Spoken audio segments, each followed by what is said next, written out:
Hello and welcome to our February 23rd Competitive Edge series, extending accelerated job search tools to HR people in transition.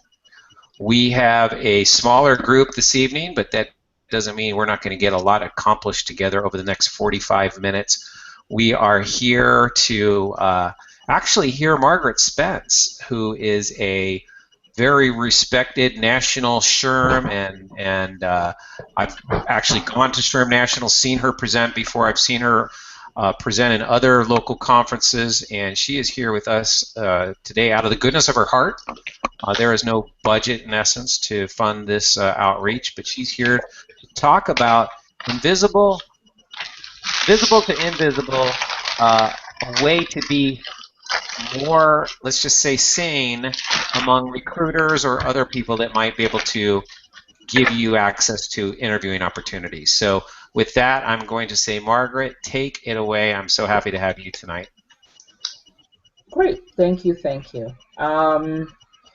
What I'm going to do, because I don't know, Vicki and Matthew, Vicki, tell me a little bit about what you're doing, what you're looking for, what your challenges are, all that good stuff. Ooh, that light is bad. Yikes. I'm going to go in front of it. All right, I just really started my search about a week ago. The position that I had was eliminated. I was working for an accounting firm as a human resources assistant, but my background is pretty varied. I've done sales, I've done benefits, I've done recruiting, I've been an HR manager for Comcast, and I'm really kind of open to what I would really like to do. When I was working for Oasis Outsourcing, which is a PEO company, I was a benefit enrollment specialist with them, and I obtained my 215 Life, Health, and Variable Annuities license. Oh, wow. I do not have my PHR, which has been a hindrance in finding a lot of positions. Okay. I went for my certification back in 1997, sat for the exam, and missed the certification by one question. Never went back. Wow. Well, now that it's changed, it might be an opportunity. So we know that you're in transition and you're looking to find a new position. Michael, tell me a little bit about yourself. What are you doing? That's Matthew. Matthew, sorry. I looked at Mike and then Matthew. Sorry, Matthew. Actually, I have no certification. I'm still working on my bachelor's. Okay. I'm transitioning out of the military. Okay. I'm about to move down to St. Petersburg. So my challenges right now are I don't know enough about the HR field to be in the HR field. Okay. And of course, timing is a big issue right now too, just because I don't know when I'll be able to leave. Okay. All right, so let me tell you what we're going to talk about. And Abby, well, I know you, Abby, but you tell me what you're up to. Hi, Margaret. How are you? We met a while back through SHRM, but in any event, it's been over a year. I am looking for a human resource management position. Okay, all right. And you've been in HR for a good long time. You've been in HR for years and years. Oh, yes, over 30 years. Okay, all right, great. So we have an interesting spectrum today, which is pretty good. We have a new person coming into HR. We have a seasoned person in HR. And we have Vicki, who's in transition as well and trying to figure it out. So let me tell you, and I'm going to talk a lot to you, Matthew, and also Abby and Vicki, but more so to you, Matthew, because I think that the transition is probably an interesting part of what you're dealing with, but also working on your degree and trying to get into the HR field. So when Mike approached me about what to talk about this week, and I said to him, visible to invisible, there's multiple things that that HR professionals have to do in this job market. People are hiring you based on your visibility. They're hiring you based on the contacts that you have. They're hiring you based on getting involved. And they're hiring sometimes not because you have the tons of experience. They may very well be looking for someone who doesn't have a lot of experience. I give you an interesting tidbit. I did a presentation last Wednesday in Miami for a small group of mechanical contractors. There were 22 people attending, and 10 of them were brand new to the job. They had replaced people who had been in the position for a number of years, who had been laid off, outsourced, right-sized, whatever the word you want to call it, in transitioned, or plain Jane terminated. And they had replaced them with a brand new group of people who were very green, who didn't have a lot of experience, who were trying to figure out what to do, and they came to a 4-hour workshop that I put on. So the key thing when it comes to finding a job and be going from invisible to visible is going to depend on how much you're involved, number one, in social media, number two, how much you're tracking the jobs that you want to get, number three, how you're making your connection within the HR world. Because not all connections are worth the energy of being connected to. So sometimes we connect to people and we think that they're going to get us to where we want to be, and they're not really the connection that we need. So we have to learn how to ferret out the people who aren't going to help us with our end goal, but are valuable to have in our arsenal of people. So one of the things that I talk about when I say invisible, most people live their entire career being invisible. They are taught not to make themselves seen. You go into a job, you shouldn't be seen, you shouldn't be active, you shouldn't be out there doing anything else other than the work that you're doing.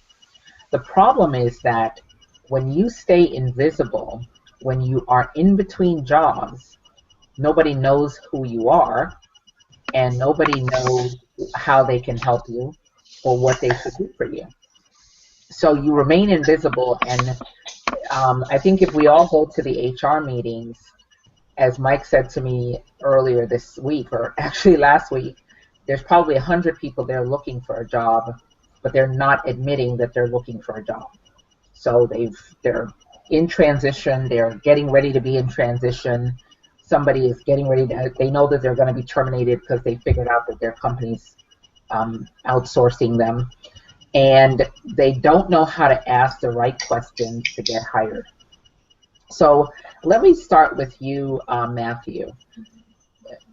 As a student studying HR, trying to figure out how to get into the field and transitioning from the military, it means that you're going to have to create a profile of yourself that takes your military experience in leadership, meaning what you've done to lead, what you've done to manage, and how you've effectively navigated the system, and translate that military experience onto paper, and then transfer that onto LinkedIn.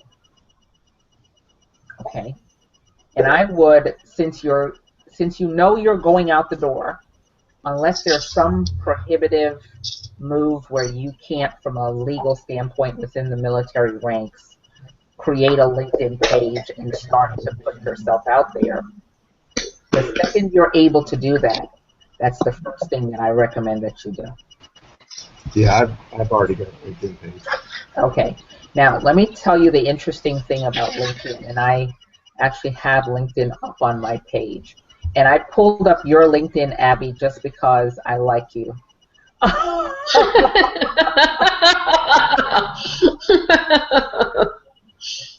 So I went to Abby's LinkedIn page, and I looked at it,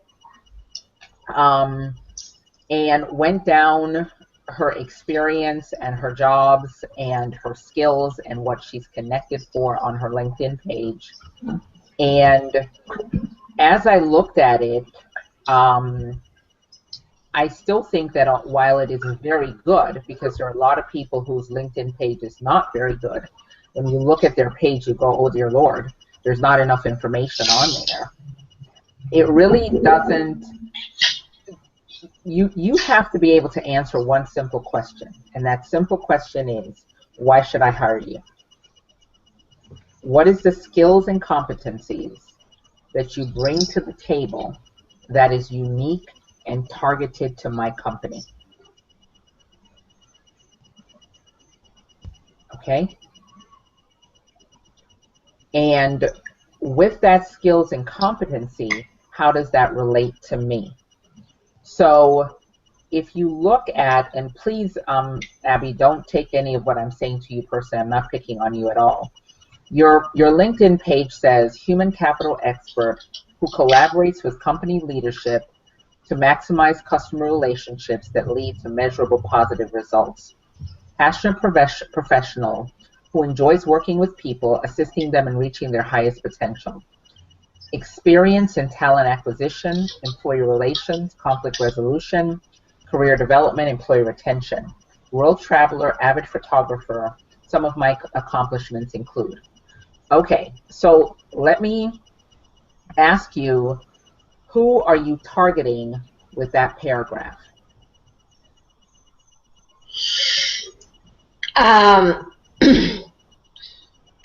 I don't have a specific target. I worked in, as you can see from my resume that I posted, I worked in various industries. So I'm not targeting a specific industry, but I am targeting regional or corporate hiring managers that are looking for someone with a lot of experience and a proven track record in human resources. Okay, so just what you said to me should be your lead-in on that page. Okay. Proven track record, experienced HR professional, multi-industry experience. Okay. And this is what I offer your company. Because you're in transition. Oh. You want someone to read that, not to know the buckets of experience that you have, but your lead-in to LinkedIn needs to be very specific. The lead-in needs to be, let me tell you, I'm going to find the one that I like the most. Well,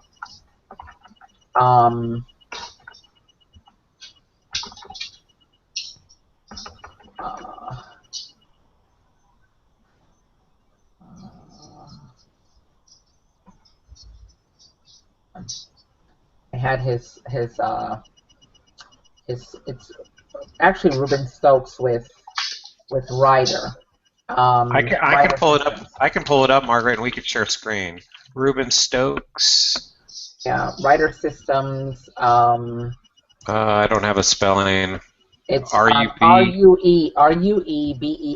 Stokes. I found him. Hold on. Wait a minute. Wait. Expert Natch. Oh no, I'm not finding him. Okay, I know who you're talking about, Ruben. He works with Ryder? Yes, he does. Yes. Okay, so his... Wait, I did find him. Okay. Let's see if we can pull this off. Uh-oh. His is very simple. I found it. I can read it off to you. Okay. What he says in his summary is, all caps, is National Gas subject matter expert, thought leader, logistics solutions provider.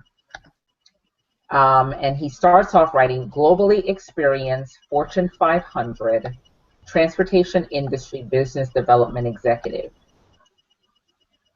Recognized expert on rapidly evolving natural gas fuels for transportation, compressed gas, liquefied gas, and so on. But the main part of his thing that he talks about, and his is very brief. He says that he was selected to lead Ryder's natural gas commercial fleet, conversion strategic initiative. Okay, and he goes into what that's all about, a little blurb on what that's all about. And then in each one of his areas on his resume, he provides subject matter expertise and sales leadership in a rapidly evolving natural gas market. So as you look at his profile page, he's actually giving you at the very beginning what his area of expertise is and the industries that he's worked in right off the bat. So that if somebody in one of the industries that you've worked in is looking for someone, when you do a keyword search in LinkedIn, your information is going to pop up. If we leave off the industries that we've worked in or the industries that we totally like, then when recruiters are searching, because recruiters spend an awful lot of time on LinkedIn, and when recruiters are searching and they're going through the process of searching for people who's going to pop up, they're looking for specific keywords. Those keywords need to populate the first 3 paragraphs of your LinkedIn profile. Okay, so if you have experience in talent acquisition, then you need to write a little blurb about talent acquisition. You need to explain what it is that you did in that category that makes you an expert at talent acquisition. So that way, if they're searching for talent acquisition, you're going to come up as one of the top 10 or the top 15 in talent acquisition. But the clearer you get about your experience, the easier it is to match that experience to the job that is open, or matching it so that the language you're using matches what the employer is looking for. Does that make sense? Yeah. Yes. Okay. Yes. Matthew, for you, tell me a little bit about your experience in the service. So I've had a few jobs. I started out my service in '96 as a tank mechanic. I only did that for a few years. That wasn't for me. Okay. Then I switched over to the logistics field. Okay. I've been in the logistics field since '99. Okay. All right. But that's not what I'm looking for when I get out of the military. I've been manual labor since '99, and my body shows it. Okay. All right. So if you say logistics, define logistics for me. You were actually doing the loading. I've loaded. Mm-hmm. I've also documented. Mm-hmm. I've set up distribution points to where we would be hubs for different areas. Like when I was in Iraq, I set up a receiving point that distributed it to 3 other bases. I was in charge of receiving that stuff and making sure it got to where it needed to go. Okay. All right. So I know that you think that logistics means that you don't want to do grunt labor. Okay. Logistics for us in HR means that you don't do grunt labor, but you target companies who do the things that you've been doing before. So for example, if you have logistics experience, the terminology in your LinkedIn needs to say logistics experience, not for the fact that you're wanting to go and do logistics. I'll give you an example. Ryder Systems is a huge logistics organization. You could work in HR for Ryder, managing one of their logistics units. And it takes your logistics experience, so you're not going to be going out there to do any of the grunt work ever again. Okay, so that's behind you. At least it will be at the point where you're leaving the service. Right. But the experience that you have in logistics allows you to look at an organization who does logistical tracks and give them the experience of pulling that together. Okay. So you see how I've taken your Army experience and I've transferred that completely into the corporate world. Absolutely. So what I'm saying to you is this. A phenomenal employer for you in HR would be FedEx, UPS, Ryder, the airport districts, anyone that's doing transportation. Because let me give you the uniqueness about your role in the Army and translating that to corporate. You understand how every piece of the puzzle has to fit together in order for it to work seamlessly. Okay? And that would be my lead off on your LinkedIn page. My logistics experience allows me to understand how every part of the distribution process works and why every part of it is essential. Okay. Okay? As the HR manager in a logistics environment, I bring coordination to the table. Okay? If I'm an employer reading that, I'm going to be really tuned in to say, wow, this guy knows the A to Z of getting my product from point A to point Z. And he's going to be able to implement for me the staffing resources that's necessary to make that happen, because he's not only going to think about point A, he's going to think about every step along the way to make the product get from point A to point B. Okay? So the language of your LinkedIn profile and your resume needs to take logistics with a twist. And a part of that means that you need to be searching for logistics positions, HR director in a logistics environment, logistics companies. So if you're going to Tampa Bay, you're going to go to St. Petersburg, there's probably not a lot of logistics companies in St. Petersburg, but there's a ton of them in Tampa. Right. Okay?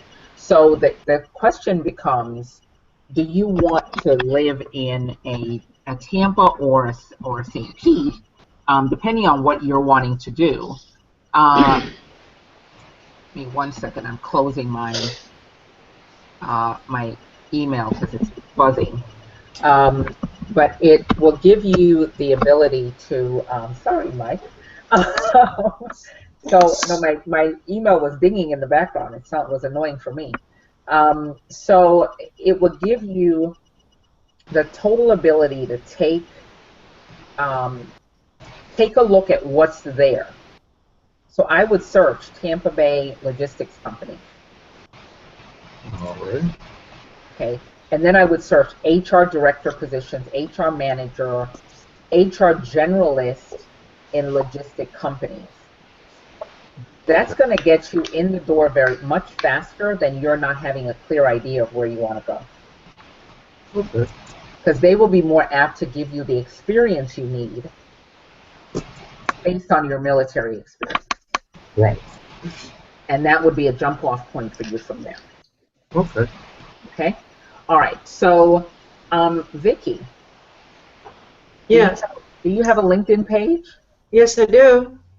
Okay. Let me see if I can find you, Vicki.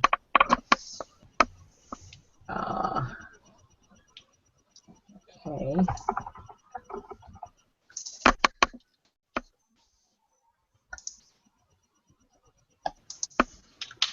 U-E-L-A-K.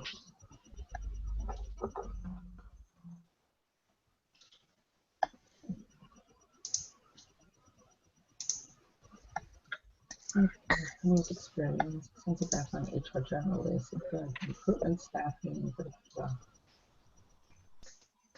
Okay, what's your industry experience? I've done the whole gamut. I've done benefits, I've done recruitment, I've done training, I've done onboarding, I've done hiring, sales and marketing, benefits administration. Okay. It's pretty diverse. All right, but what's your industry experience?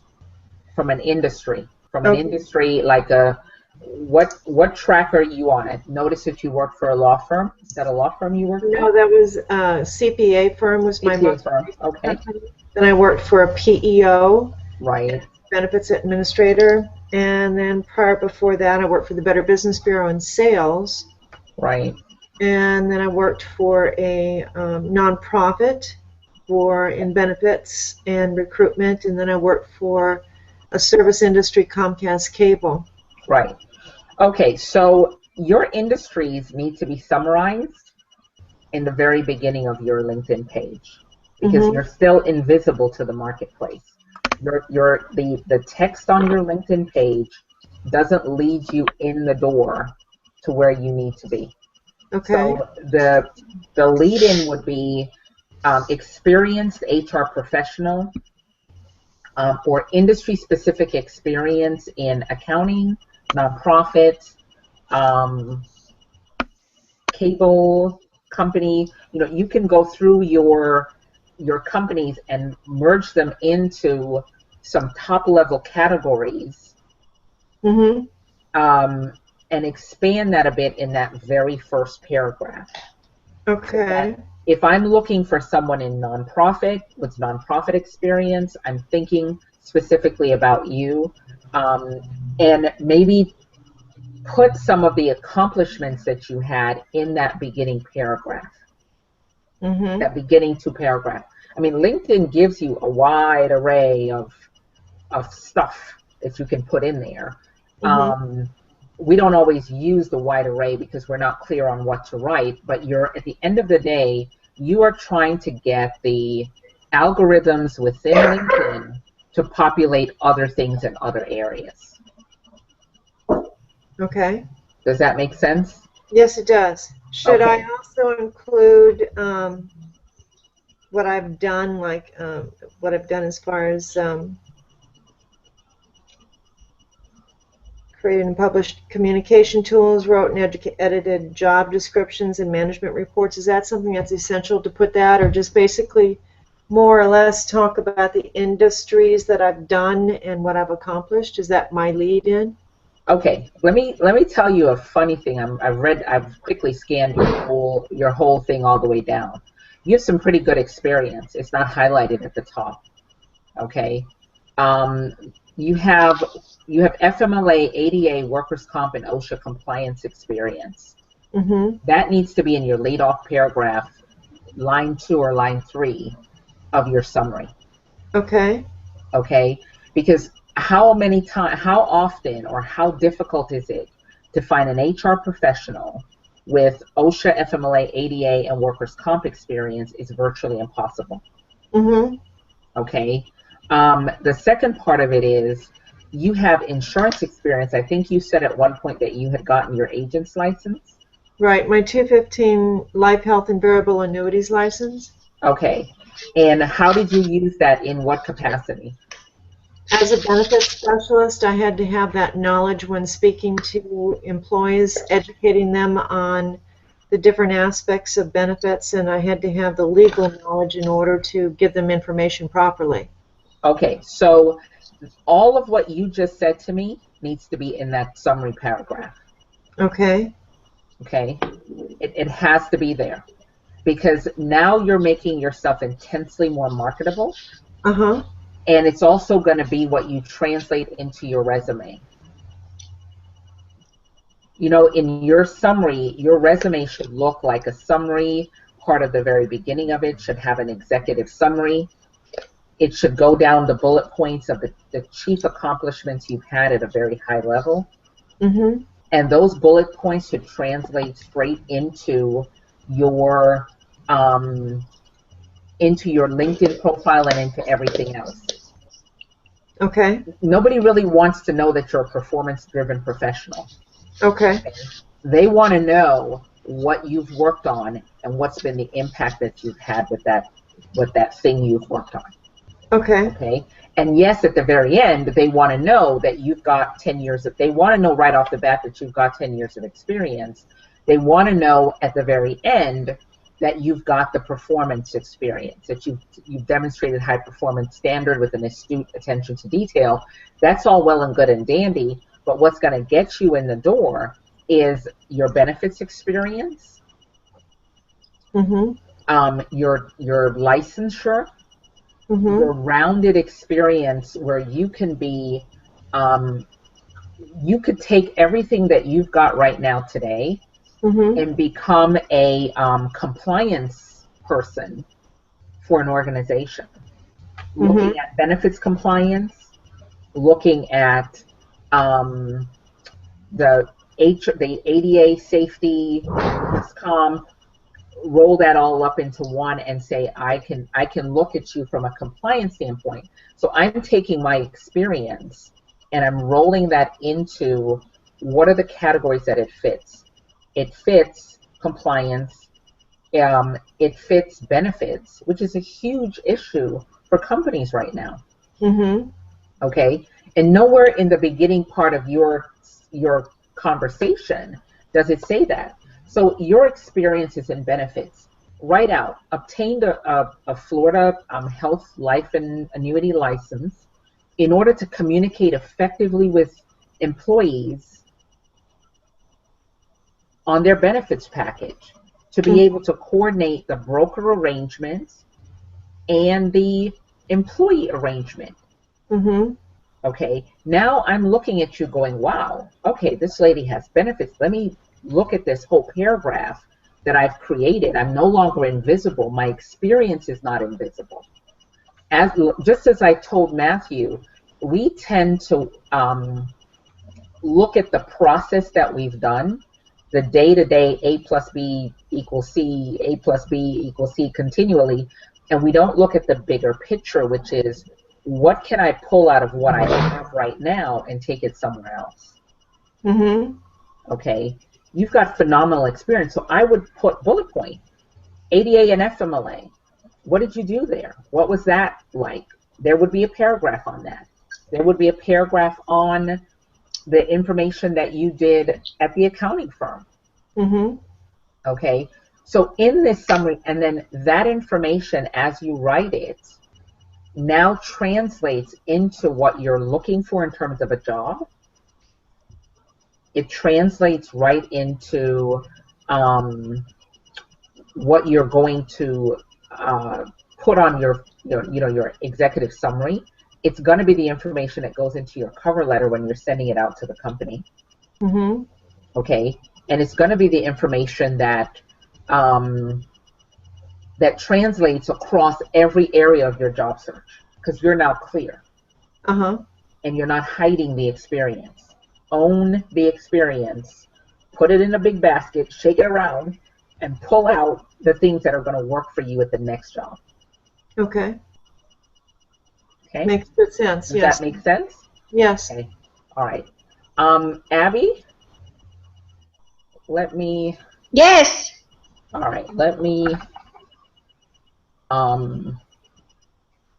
look at yours. And now you have great things here in terms of your accomplishments. But Can you? Okay. you have, so for example, you have really great things here, which is some of my accomplishments include utilizing diverse talent recruitment strategy, realize a $50,000 annual savings. Okay, but how, if I am a non-technical person, how do I know what utilizing diverse talent recruiting strategies mean for me as an employer? Okay, so basically what I'm saying is, how do I know what that means?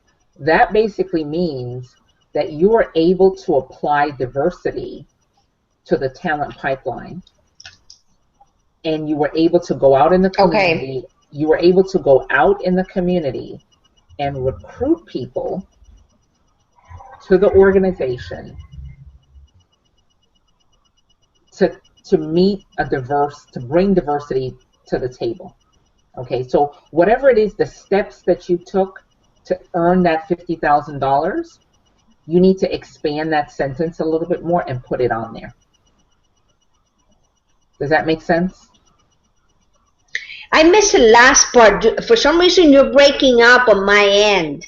Oh, okay. Let me try one more time. What I was saying is, if you take the things that you have on here, you have human capital expert who collaborates with company leadership to maximize customer relationships that lead to measurable positive results. Okay, that sounds great.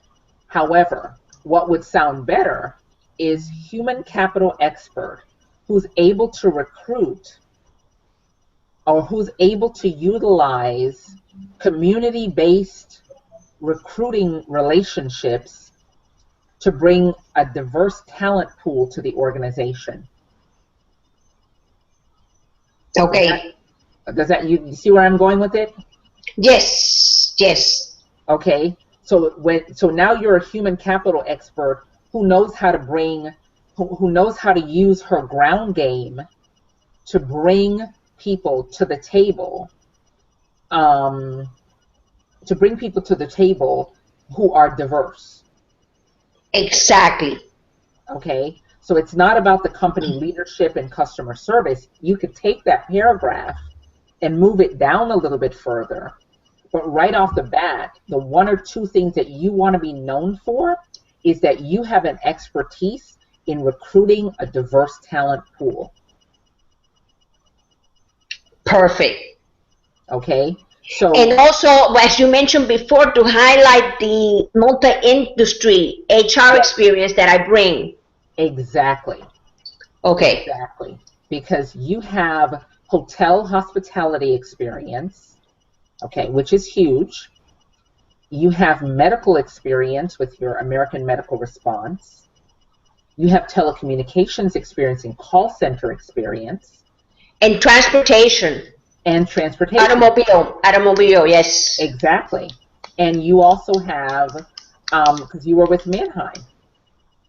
So you have, and you're with Workforce Solutions.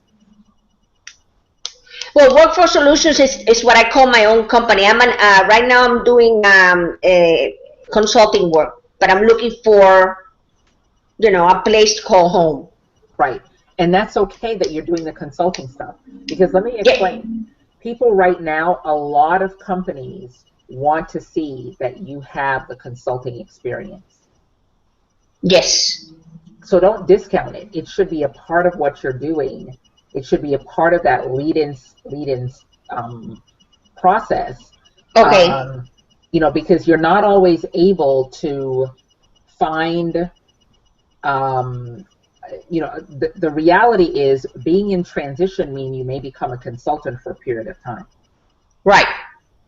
Okay, and there's nothing wrong with that. There's nothing wrong with working temporary or working on contract assignments. So don't discount that experience that you're having now as a key part of the entire process. Don't discount it. Okay. Okay. So okay. What I would say is that you've got to just expand it out more so that you're not invisible. You're not in the pool of people. You're actually embracing all of your experience, and you're verbalizing your experience very well. Now, let me tell you the key that I'd like you guys to look at. Do some searches, especially on LinkedIn, for like human capital and see who comes up. Okay? Or talent acquisition and see who comes up number one when you search talent acquisition. Search the industries that you've worked in. Put in nonprofit HR and see who comes up. And look at the people who've expanded their information on LinkedIn and look at how they've done it.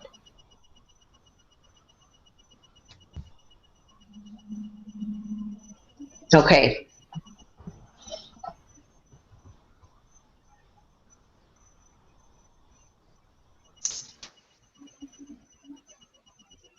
Because right now, if I put in talent acquisition in my system, I'm getting somebody that's working for Travelers Insurance in talent acquisition.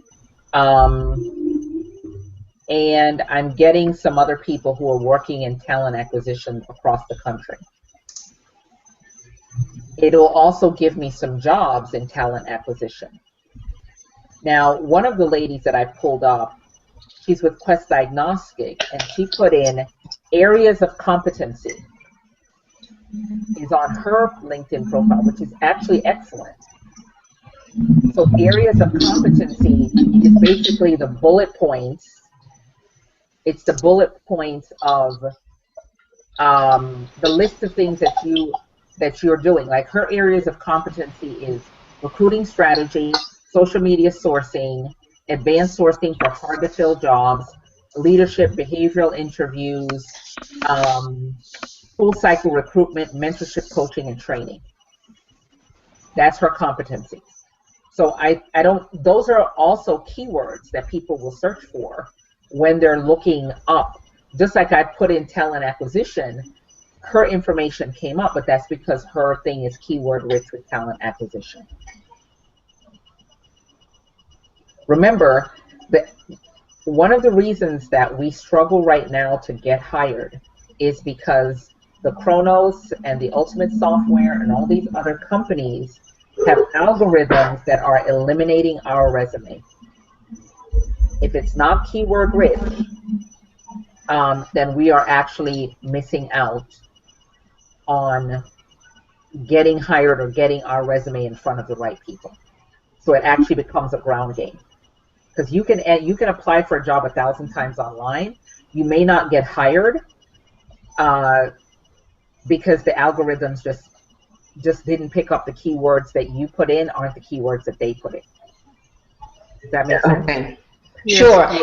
So it's all about the keywords. If you want a particular job, really look for the keywords that's in that job posting, the keywords that are listed for that job, and make sure that you are plugged in everywhere in your experience, your resume, your cover letter.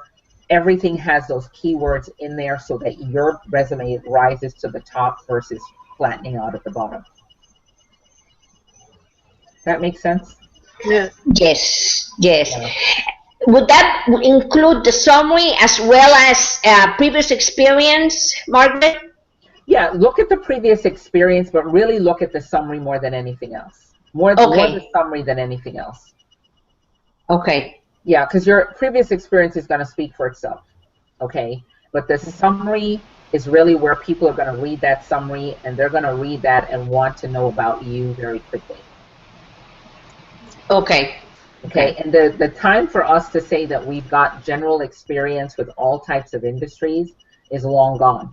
We have to pick 3 or 4 and stay in that lane and use our experience from that once we pick that lane and go forward.